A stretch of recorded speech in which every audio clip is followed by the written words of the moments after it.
thus the Taste of Montgomery was born. It's actually a takeoff from the exotic supper that we used to do close to 20 years ago. It also lets the people in Montgomery know what your restaurant is all about, and so you can expose it, and so you can show them what you can do. Cooper says there are some myths about the welfare system.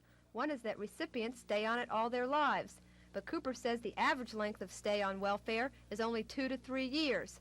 Cooper admits there are serious welfare problems. He says the system's design keeps people from working. When they become eligible to receive welfare, they also become eligible to receive Medicaid, to get their doctor bills and hospital bills paid for. So, you know, who's going to go out and make $100 a week when you have small children and lose all of your medical benefits? Cooper says thousands of people all over the state are being prosecuted for welfare fraud as compared to the 7 people convicted 2 years ago. He says the new welfare fraud hotline's been a great help and that some recipients aware of the crackdown have even called in to have their checks stopped. Jane Matheson, WSFA, TV News. It's no secret that state government has outgrown its space in the Capitol complex. Alabama currently rents 300,000 square feet in Montgomery, so there's been a lot of talk of building a new office building in the parking lot between the State Highway Department building and the State Administrative building. The land the state bought east of the administrative building would then be used for parking space. The block cost $900,000, a price Finance Director Sid McDonald says is below its appraised value. McDonald says the administration isn't pushing for a new office building during these hard times, but he says the land eventually will be used. Also, he says if someone else bought the land and built on it, it would take a lot more money for the state to buy the land with more buildings. There are few structures in that block now. The state is still negotiating for another piece of land behind the Highway Department. It, too, may be bought with money in the State Insurance Fund. Lisa Nielsen, WSFA TV News. Using a sports analogy, Senator Heflin compared the United States to a football team, saying to be number one, it's important to rebuild our strength. He says the decade of the 80s must be the rebuilding years for the country. First, it's necessary that we rebuild our military strength. There must be a revitalization of our armed forces. Senator Heflin says over the past 10 years, the Soviets have spent $300 billion more than the U.S. on defense. He says already the Soviets are far ahead on the development of chemical and laser weapons, which he thinks will be the decisive weapons of the near future. The senator also expressed the importance of rebuilding U.S. intelligence, which he says is badly needed to help monitor the USSR and its leadership. We have gone through a period where the CIA has been shackled, and it is now, in my judgment, time to unshackle the CIA and to rebuild our intelligence capabilities and resources. Also attending the REA meeting was Congressman Tom Bevel of Jasper, who was given special recognition by the REA members. Governor Fob James, who was unable to attend, did send a representative. Dan Black, WSFA TV News. First, a little background. Last month, Secretary of State Don Siegelman made news when he scratched 7 words out of an interest rate bill, saying he was protecting what he understood to be the intent of the legislature. Later, the Attorney General ruled that the Secretary of State just didn't have that kind of power. Representative Bob Gafford of Birmingham was a key figure in writing that bill, and he was also the man who asked the Attorney General to issue an opinion in the case. But now he's pre-filed a bill for this upcoming session of the legislature that would give the Secretary of State unlimited authority to alter bills and would let him determine legislative intent. All Gafford apparently wants is an opportunity during the coming session to make a point about the Siegelman incident. Gafford apparently has another point he wants to make, one in which he thinks the federal courts are more interested in protecting the rights of felons than they are in protecting the rights of innocent citizens. In this other pre-filed bill, it says if someone tries to murder someone else but fails, then the state prison system must electrocute the intended victim at the earliest possible time. He calls it his Murderer's Assistance Act. Chris Grimshaw, WSFA TV News at the Capitol.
A balanced scoring attack for the winners. Sophomore forward Lamar Harris led AUM with 14 points, 2 on this early jumper from the left corner.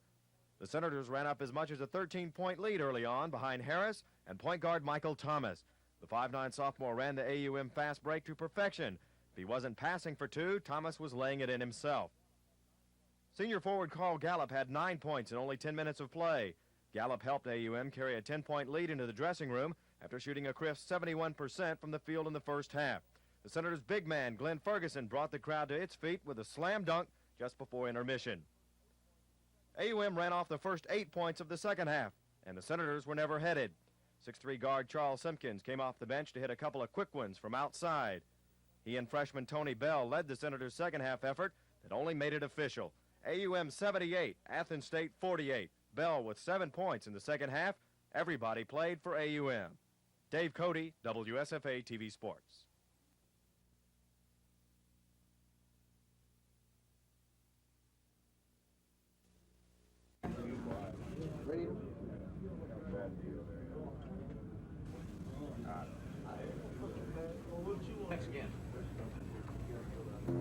I got off to a good start, whereas in the past, usually I finish strong and I'd get off to a slow start. But this year, I got off to a very good start and I was able to maintain it, and it's been a very good year for me. I think I've read somewhere where you said that the boxing may have helped you as a football player. I think it helped me in certain areas. I'm a little quicker and a little faster than I was when I retired, and I'm sure it has to do with the 6 and 8 miles of road work that I would do every day, and my reflexes are a lot quicker, and I'm able to react to situations a lot quicker now than I was before, and it has to do with boxing because everything you do in boxing has to do with reflexes.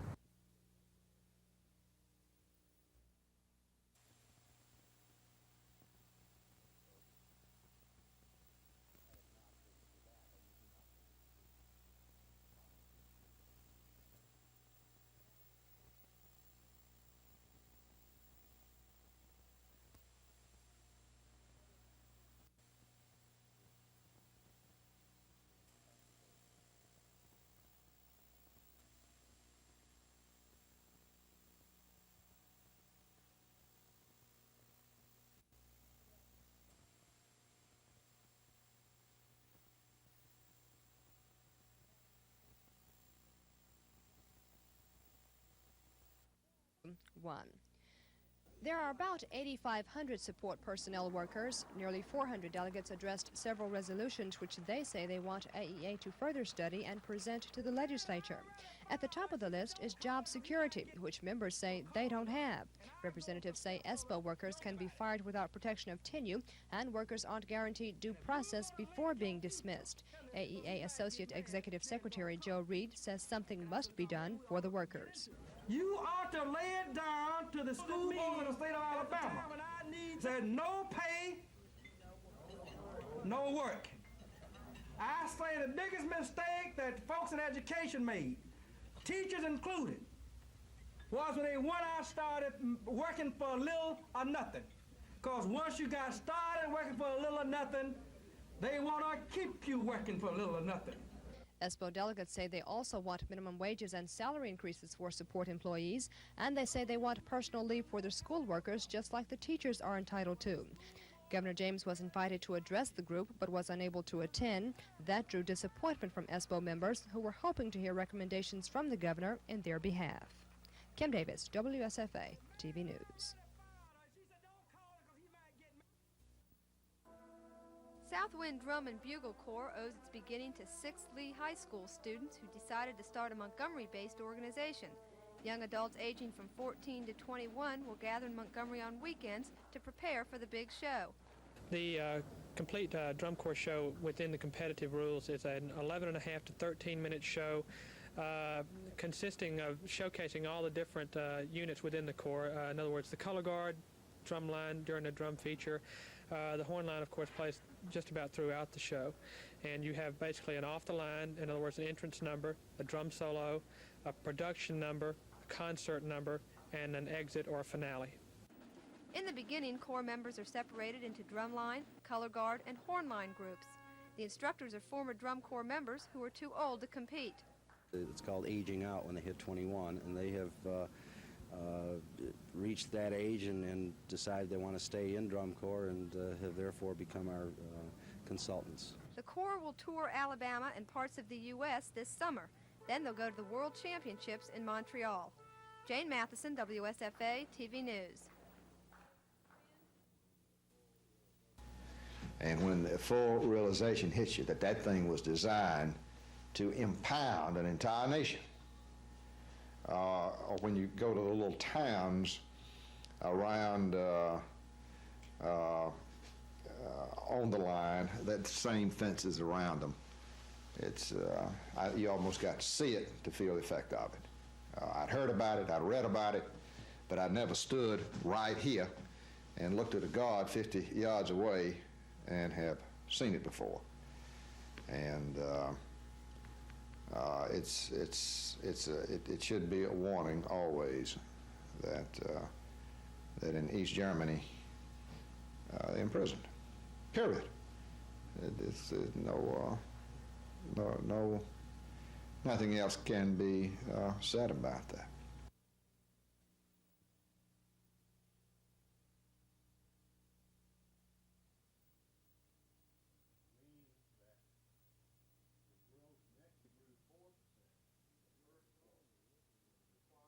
We are probably looking at near level funding for every component in the education appropriation bill. This gets especially mandated if we are to use the good sense that I think many legislators are developing, and which this department has developed, that we must leave a substantial surplus in the appropriations bill to start business with, if you will, on October 1st, the beginning of the next fiscal year. As you know, that as a that's right.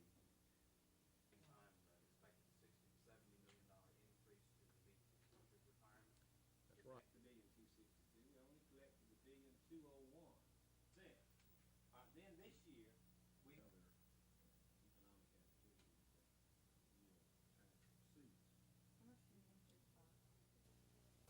Mrs. Beasley, tell us a little bit about your personal and previous experience as it relates to the Medicaid program.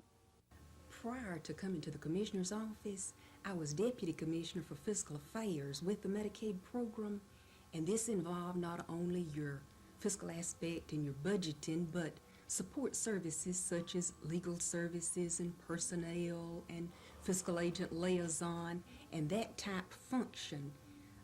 About 10 years of experience with the state Medicaid program, with a 2-year area down at the Capitol in the state budgeting aspect, which tied in very nicely with the fiscal management program here at Medicaid, since it is a state agency. So you've worked with Medicaid from its beginning here in Alabama? Yes, Medicaid was implemented January 1 of 1970, and I came on board in April of 70. So I've grown up with the Alabama program. What are some of the strong points of the present Medicaid program? We feel that we have good fiscal management controls. We feel that the program is now sufficiently funded, thanks to the governor and the legislature this past year. We're beginning now to do things in the management area. We're beginning to plan. We're developing a long-range plan for the Medicaid program that would look at the program for the next 3 to 5 years. And we're looking at areas of improving what we can do at less cost and still provide the same service in the Medicaid program. What are some of the problems that you inherited from former Director Hope Kearns? Commissioner Kearns was a very fine administrator, and he led the Medicaid program in a capable manner. So when we say leftover things to do, he accomplished so much that we don't have a great many things that we would call leftover, but we had areas that we were working on that were important, such as reimbursement to hospitals, a change in the methodology. We were looking at the nursing home reimbursement methodology and the physicians area. And these are 3 areas that we want to continue to improve our reimbursement methodology in those particular programs. And we hope to get these accomplished during the next few months. And what about funding? Isn't that still a problem? What about for the next fiscal year? Funding for this fiscal year, we feel has been accomplished. Funding for next year will, of course, depend on the appropriation through the upcoming legislature. But from a fiscal viewpoint, Medicaid's in the best shape that it's been for 5 or 6 years. So we shouldn't expect to see many of the elderly people as we did at the legislature.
Although brand new to this area, Atlantic Southeast Airlines has been in operation for 18 months. ASA is presently serving Atlanta, Athens, Columbus, Macon, and now Montgomery. Basically a commuter operation, yes ma'am. We go just between those cities in Atlanta. We have joint fares. You can connect with all the major carriers out of Atlanta just about where you want to go. The brand new airplane, which holds up to 18 passengers, has been filled to near capacity its first day in Montgomery. Today was outstanding. Per quota, in all the other stations that we opened up, we have boarded better in Montgomery for the first day of operation than anywhere else. And it's on to Atlanta. After a successful debut here, ASA will start serving Anniston. Jane Matheson, WSFA TV News.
What types of things will you work on in future months in the Medicaid program?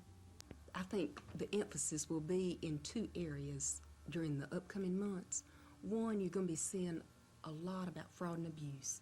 We are developing right now action plans for looking at the recipients and the providers in the areas of fraud and abuse, and we feel that a major effort will be underway within the next few months in that particular area, and the other will be in the financial arena, the financial management area. Is fraud and abuse a big problem at this point? In Alabama, we have not experienced what a lot of other states have experienced in this area. Nationally, they tell us that perhaps 5% would be a good figure, 5% and up in fraud and abuse. If that figure is correct, and we have a $300 million program, then $15 million is out there in that area that perhaps we could recoup and use for the program. We don't know. We've never felt that it was this high up to this point, but as we develop our parameters and as we are able to do some things in this area, we may see that it's greater than we've anticipated in the past. In the areas of increased payments for Medicaid recipients as well as Medicaid fraud, some people may think that because Medicaid affects the elderly that you're picking on these individuals. But what is your idea of this? No, if we can provide a good service to the people that need it, and we can provide it and keep fraud out of the program, then we're providing a better service. For instance, let me share with you, this is a group of letters that came to my desk this morning, and these are from Medicaid recipients, mostly our older recipients, and they've written thanking us for the Medicaid program. We sent out a letter late in December telling them that their copay for drugs was being increased, and you would anticipate letters that said, we can't afford to do this. But these letters have come and they say, we want you to know how thankful we are for Medicaid. We need the Medicaid program. And this entire stack says, we realize that you need to keep the Medicaid program where we will have it, and that in essence, they feel pleased that even if it will cost 50 cents more for them to pay on their drug bill, they're pleased to have the Medicaid program and the services that it's providing to them.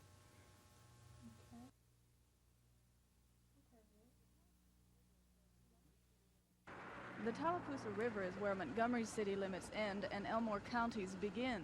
But according to state law, Montgomery's police jurisdiction extends 3 miles into Elmore County.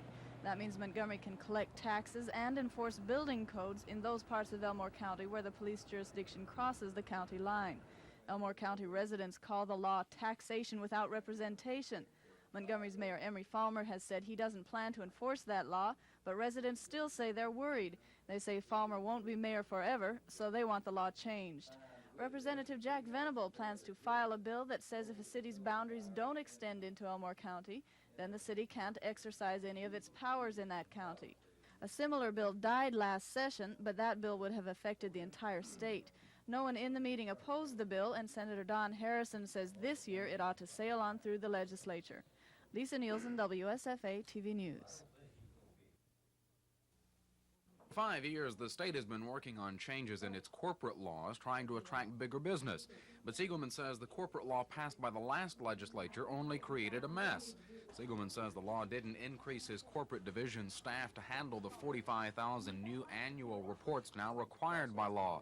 Several thousand of those reports are already stacking up faster than the 3 employees can open and process them. Beyond this, Siegelman says there's very little room to store all these reports.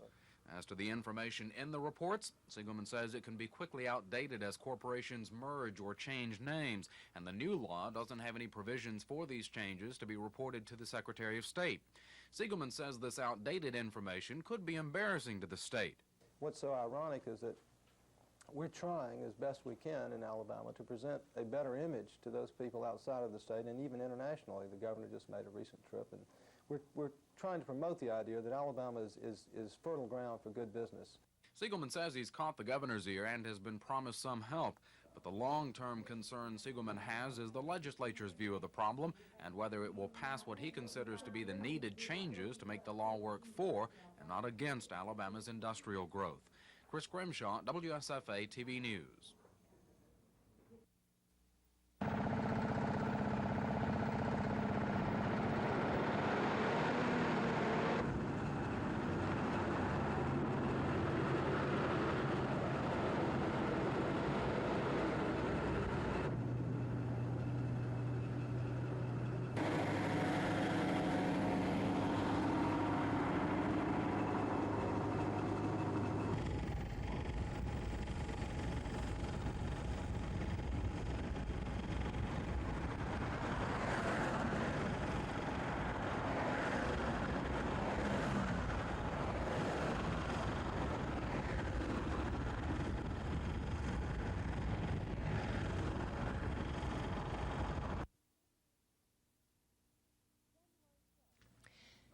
January 12, 1981, President Jimmy Sanford opened the regular monthly meeting of the PSC, but today's meeting was preempted by Sanford's finale, expressing gratitude and appreciation to his fellow commissioners and staff for the opportunity to serve as commission chief for a year. Sanford was appointed commission president last February 11th to fill the unexpired term of Juanita McDaniel. Commissioners Pete Matthews and Jim Folsom Jr. congratulated Sanford on a job well done. They commended the 30-year-old attorney, saying his leadership and fairness as president is unsurpassed. Then it was business as usual, approving a near $14 million refund for Alabama Gas Corporation customers, which will be distributed February 1st. The PSC meeting lasted nearly 2 hours. After it was over, Sanford says it has been a good year, one filled with many accomplishments. As far as the major accomplishment outside of any of the audits that we've had, any of the load forecasting that we have done, even excluding advertising and in promotional and political advertising, it would be that we have now put ourselves in a strong posture of regulating the utility companies under the Public Service Commission.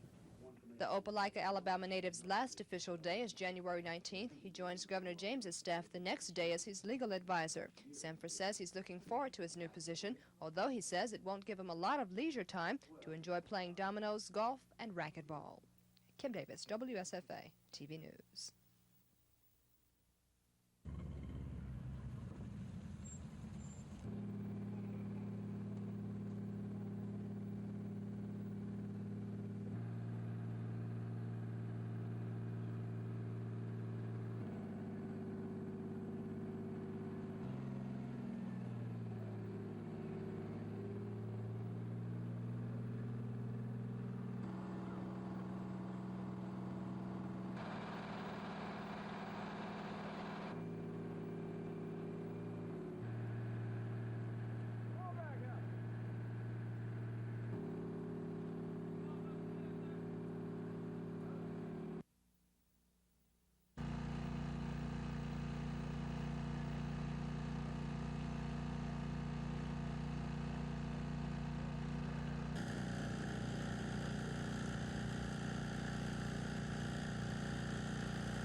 County Attorney Knox Argo presented the Attorney General's opinion to the Commission. He says the Attorney General confirmed his own original opinion that the Commission has the authority to grant additional holidays. Argo says the problem with the law in question is that the city and Montgomery County are required to observe all state holidays. Commissioner Frank Bray says he wants to talk with the Montgomery legislative delegation to see if something can be done to delete the clause which affects the county. Commissioner McWhorter says he would arrange the meeting. In the meantime, the county will observe January 15th as Martin Luther King Jr.'s birthday and January 19th honoring Robert E. Lee's birthday, both as legal holidays. In other business, the county approved hiring 5 temporary employees in the probate judge's office for 6 months during the tag buying season. Chief Clerk Bob Smith says 4 additional people are needed to assist with the tag lines, 4 more with mailing tags, and 3 in accounting, all because the public isn't adjusting to the new tag system and is still waiting until the end of the month to purchase tags. Instead of approving the probate judge's request, the Commission agreed to hire 2 temporary employees for the tag lines, 2 for mailing tags, and 1 for the accounting office. Commissioner Bill Joseph said he hopes that the probate office will be able to adjust. Cassandra Taylor, WSFA TV News. One of the best ways is to leave your water running. Make sure you run a steady stream of hot water all during the night. That'll keep the water moving and the pipes warm. 1 or 2 faucets in the house will do. Where do you think the pipes would be in most danger of freezing over? The attic is one of the main places, and under a house where there's not any, where you don't have any insulation around the outside of the house. If you say your air openings under the house, if you would just put a piece of tin over that to keep the cold wind out, that would be a big help too. Insulating the pipes in these exposed areas will also prevent them from freezing. Newspaper is probably the cheapest type of insulation.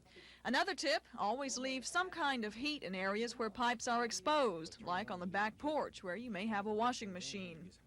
Leaving the water on may run up your water bill a little, but it won't be nearly as high as your plumbing bill will be if your pipes burst.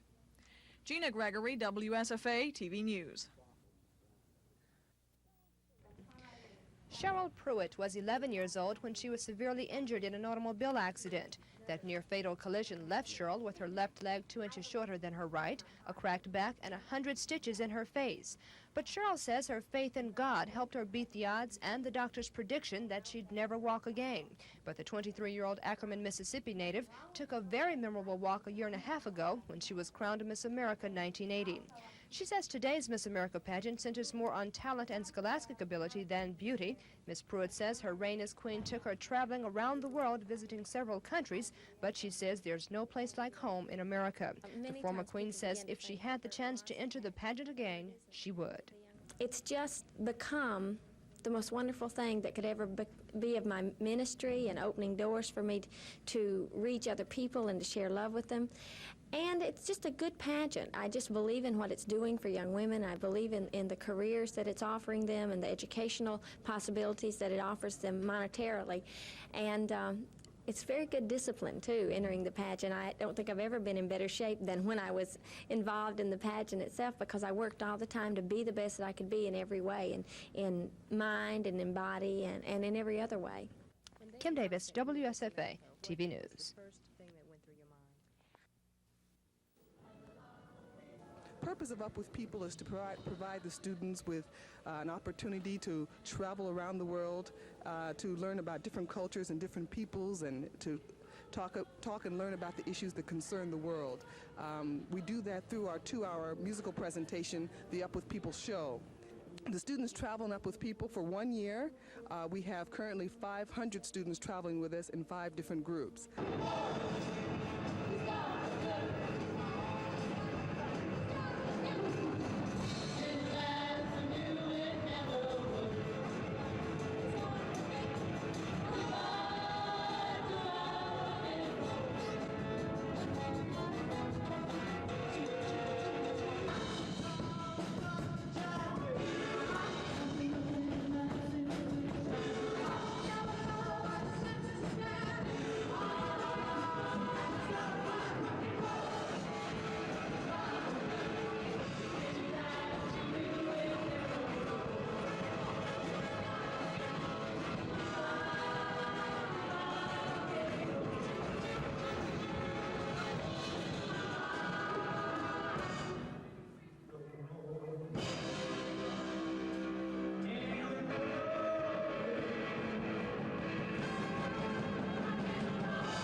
The report comes after a request made last week by Councilman Donald Watkins. Mayor Falmer says the murders are still under investigation. The list includes such cases as the murder of P.C. Garrett in 1978, Connie Gant in 1979, and John Bogle in 1980. Other statistics in the areas of major burglaries show 494 residential and business burglaries in 1980. 22 of those were carried over for investigation into this year. Mayor Falmer, who says all the cases are still under investigation, asked the council for its help in solving the crimes. After asking several questions about the report, Watkins then asked the mayor for information on the Fort Dixie Graves project, which involves a transfer of community development funds from the Baldwin School. The money was to be used for an arts facility at Fort Dixie Graves, but the Office of Housing and Development says the program is ineligible for federal funds. Now Councilman Joe Reed and Donald Watkins want the money to be used for a drainage ditch project at Newtown and Lower Wetumpka Road. But in the meantime, the mayor has decided to appeal HUD's decision on the arts project, but council members Reed and Watkins say the mayor has no authority to make the appeal since the council hasn't given its approval. The mayor countered by saying the council has approved the Fort Dixie project and he has the authority to try and see that the funds are used for the arts project. Cassandra Taylor, WSFA TV News.